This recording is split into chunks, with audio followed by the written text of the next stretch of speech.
Hello, I'm Steve Wood. I'm the Deputy Commissioner at the Information Commissioner's Office in the UK. We're the UK's independent data protection regulator. I'm also the chair of the OECD Working Party on Data Governance and Privacy. What I'm going to talk to you today about in my presentation is protecting and enabling the UK's experience of data protection during the COVID-19 pandemic. The last year and a half has seen a profound impact on our societies, on our economies from the pandemic, and the measures that governments have had to take to protect our health and to keep our economies moving and to chart that path out of the pandemic to the new normal.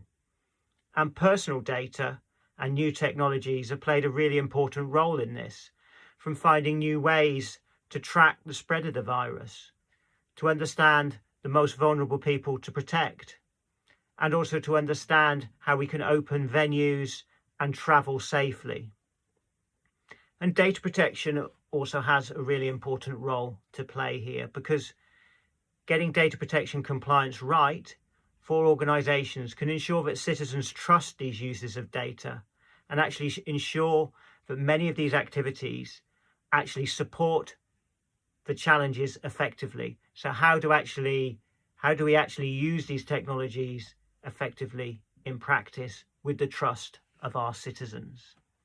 So my presentation today will look at this from the perspective of the UK regulator, the challenges we found and how we've tackled them, and some of the learning points along the way. I'm sure some of them will resonate with you in different countries, and hopefully there are some particular learnings we can draw out from the UK. Before I talk about the pandemic, I just want to give a bit of background about the Information Commissioner's Office. So there's some detail here on the slide, which I won't talk through in complete detail, but I will talk about the importance of the ICO's horizontal remit for regulation. So we cover all sectors in the UK. We cover the private sector, so multinational companies through to small businesses. We cover all parts of the public sector, so central government, health, police, and we also cover charities. So we're a horizontal regulator.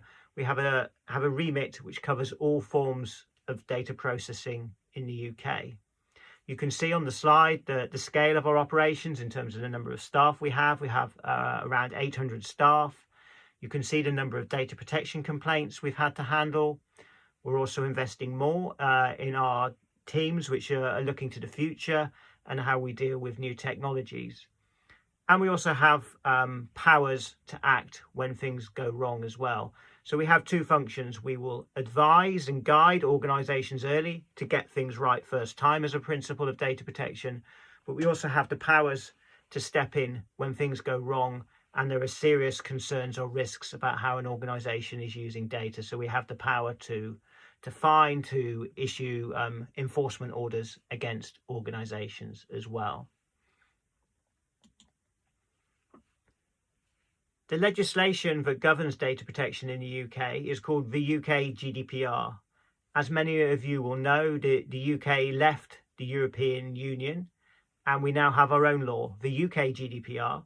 This is still closely following the EU GDPR. We have made a few small changes to the law to adapt it to UK legal adoption, but the key tenets of the law are still the same as the EU law as it stands at the moment. And we also have a supplementary law, the UK Data Protection Act, which provides some more detail about specific areas of processing, including for law enforcement. I've set out on the slide here the 7 key principles from the UK GDPR. These principles have proved very important during the pandemic, guiding points to actually ensure that organisations can find a pathway to use data where there's a clear public need and there's a clear public interest, but also how they do it transparently, proportionately and fairly, and actually ensuring citizens' trust. These principles are also global principles, so we'll see these principles in other global instruments such as the OECD Privacy Guidelines and the Council of Europe Convention 108 on Data Protection. The next slide sets out the pandemic in numbers from the UK. And this slide just really sort of illustrates the scale of activity that has been generated by the pandemic. And we've set out the number of people who've downloaded the COVID contact tracing app in the UK.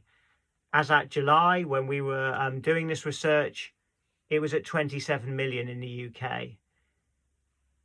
Some of these figures are helpful in illustrating the scale of the pandemic and how it's impacted on people's lives, and equally how the UK public have engaged with some of the solutions, such as downloading the app and also using it to check in to different venues as well. And actually the high numbers of people who have downloaded the app in the UK. It also illustrates as well the importance of public trust, because the app has been voluntary.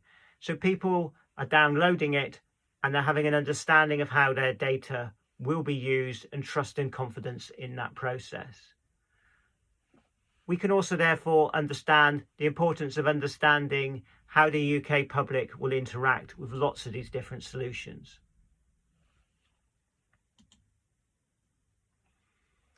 The next slide is a statement from our Commissioner, Elizabeth Denham, and it sets out really the overall fundamental sort of guiding approach we wanted to take during the pandemic. We shared the common concerns about how the virus was going to spread. We understood what public bodies needed to do, and we understood the importance of using data as part of the approach to the pandemic. We set out that the ICO was a reasonable and pragmatic regulator, and we understood the importance of data protection interacting with the public interest. We also set out messages that data protection and the measures needed to protect the public were not incompatible. They could go hand in hand with principles like proportionality and transparency and privacy by design. And it's about actually working together with organisations to ensure that data protection is effectively implemented. But equally as well, we find a way to actually meet the public interest. And the ICO set this out as a statement at the start of the pandemic. So we took an approach of protecting and supporting, which is set out in this slide. And we talked about protecting the public interest. So we focused particularly as well in using our resources on focusing on the issues which were most likely to cause harm or distress to citizens, and also thinking about the impact on business. We wanted to enable responsible data sharing, ensuring that data could be used responsibly and with confidence, and also recognising how organisations would actually need to actually do this in a way which actually responded to those key data protection principles that I set out on the previous slide.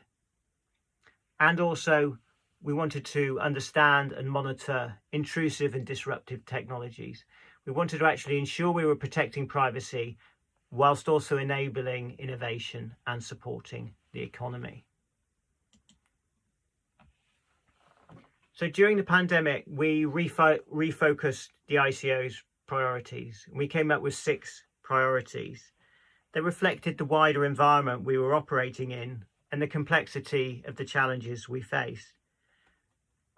Crucial to our approach is one of risk management and also assessing harms to make sure that we match our resources to the most important priorities.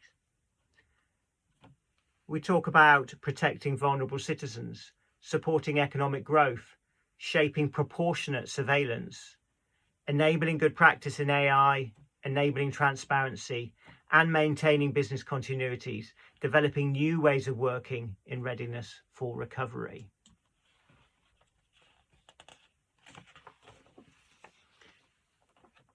In terms of the challenges that emerged during the pandemic, we had 3 phases of intervention, which many other countries have experienced as well, in terms of lockdown, in terms of restrictions. Some of those were partial restrictions, and in a period of recovery. In each of these different initiatives that I've listed on the slides have presented specific privacy challenges. But I think what is noticeable is how the pandemic has accelerated the adoption of new technologies and the importance of actually assessing the implications of these technologies and understanding the risks and the measures which can be taken to mitigate those risks while still enabling the public interest to be met by the application of the technology. We also know that there were wider implications of introducing new technologies during the pandemic, not just in the health sphere, but also in the workplace, as millions of workers moved to work from their homes. And also in spheres like education, as children were unable to take examinations in the UK, a grade standardisation algorithm was used in the absence of school exams, and that actually created questions of fairness of using that algorithm.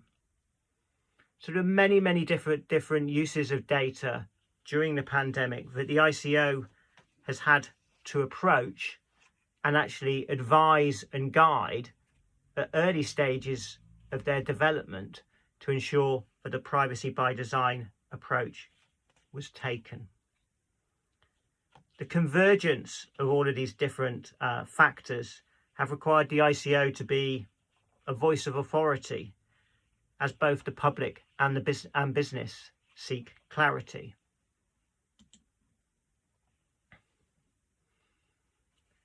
The ICO's approach has been one of information, advice, and where needed, enforcement.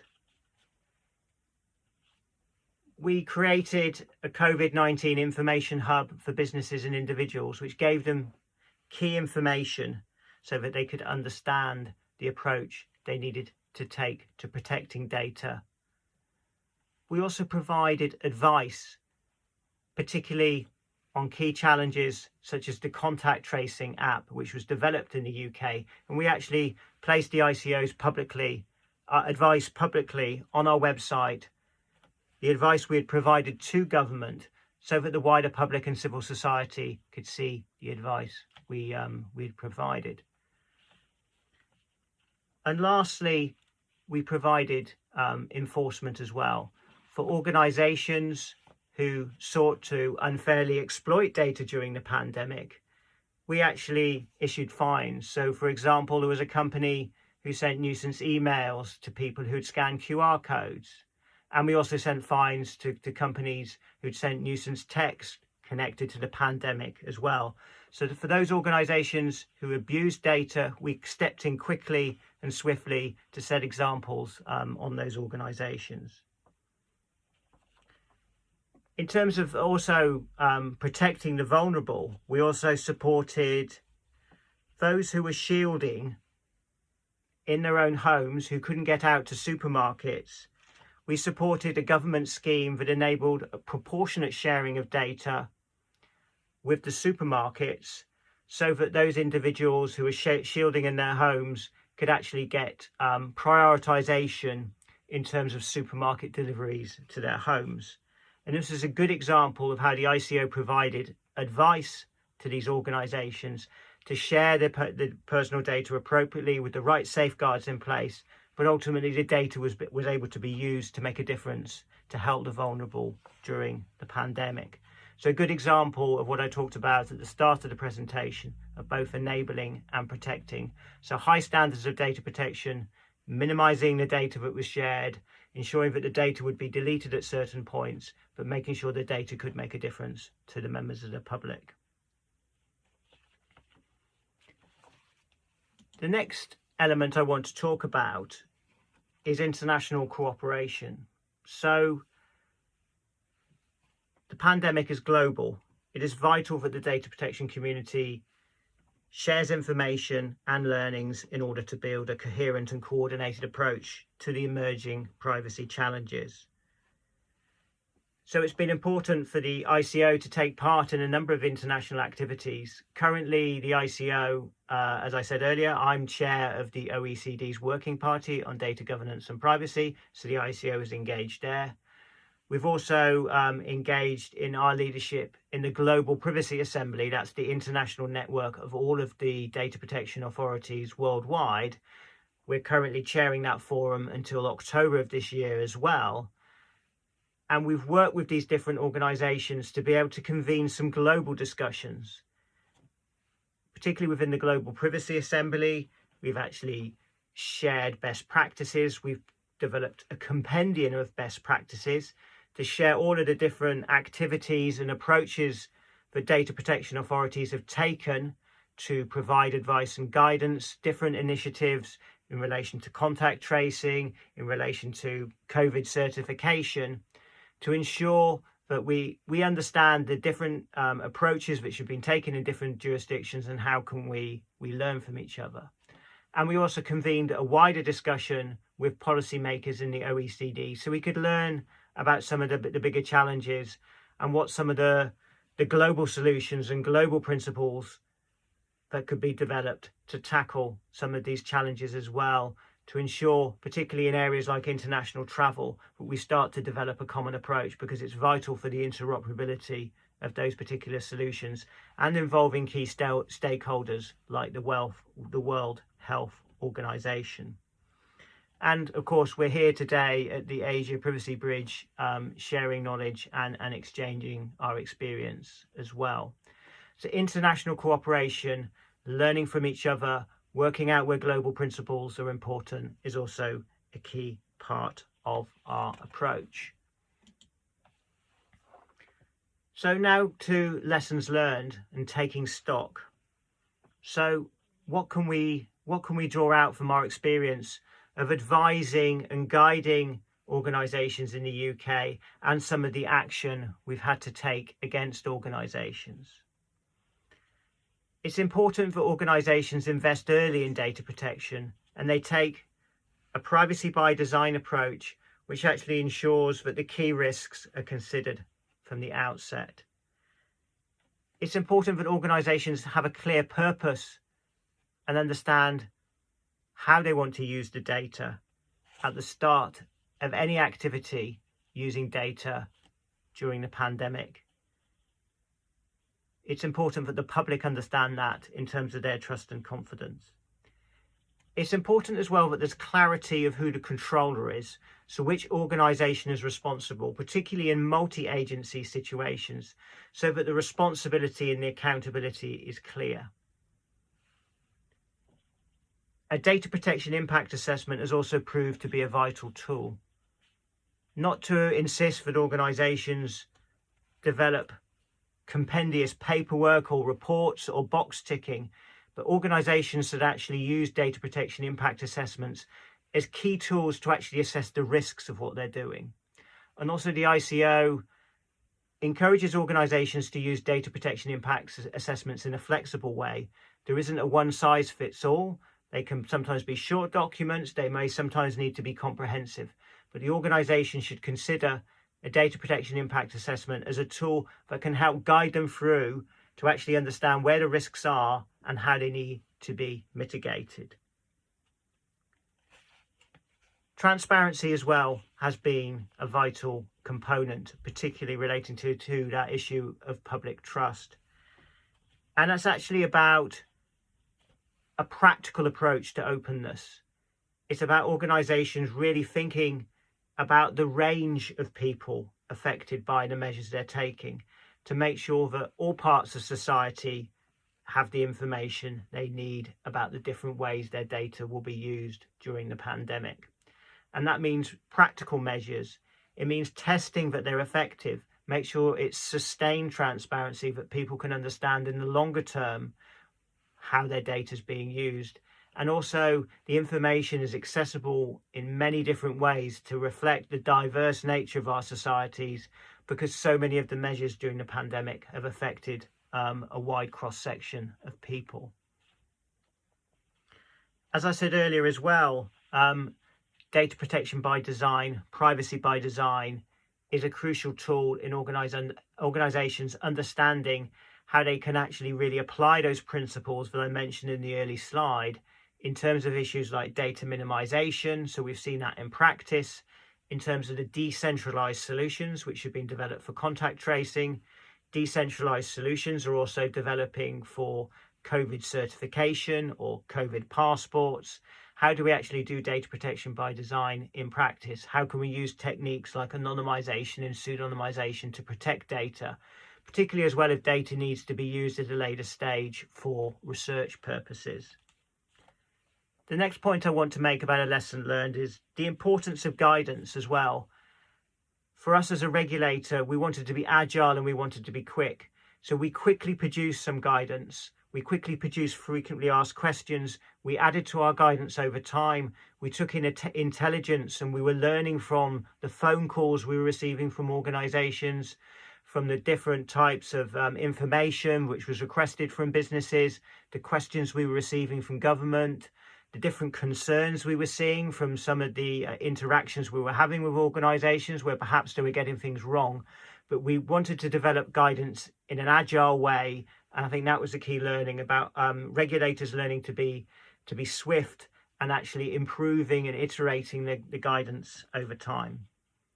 And then the last point, I think, is one of cooperation. So the importance of working with other organizations to learn their perspectives on different issues, particularly issues like health, where as a horizontal regulator, the ICO is not an expert in different issues about the efficacy of medical developments. The ICO may not be an expert in how certain technologies work. So how do we cooperate? How do we actually make sure we gain the right understanding as a regulator? Who do we need to work with to ensure we're collaborating so we've got the full picture? And also making sure we're listening and understanding from organizations, as well as us directing and guiding organizations to do things. How do we make sure there is a reciprocal relationship in that cooperation? So that slide, I think, is a particularly important closing point in terms of some of the lessons we've learned, which we're continuing to apply in the UK and continue to learn at the moment. What are some of the future challenges? Well, we have questions still about whether certain measures in the UK will be voluntary or mandatory. For example, whether there will be mandatory requirements to have to show COVID vaccination status to enter large events such as football stadiums or music concerts. Still some questions about social inequality and health discrimination. How is data used fairly? The question about sunsetting surveillance. So essentially, how do we have clauses and procedures and provisions in place to ensure that we can review and audit how certain surveillance techniques have been used during the pandemic? Do they need to continue? Should they cease? Should they be minimized further? Should data be anonymized for the longer term and still be used for research purposes? How do these sunset clauses work in practice? So how long will the data be held? Who will control this data in the longer term? And also, what is the role of biometrics and digital identity information into vaccination and certification applications as well? So many significant questions that we're continuing to address in the UK and continue to provide advice and guidance to organisations, continuing to apply those key principles, particularly focusing on the key principles of proportionality and transparency. So that concludes my presentation. If you do want to contact us at the ICO, our website address is there, and we look forward to hearing from you in future. Thank you very much.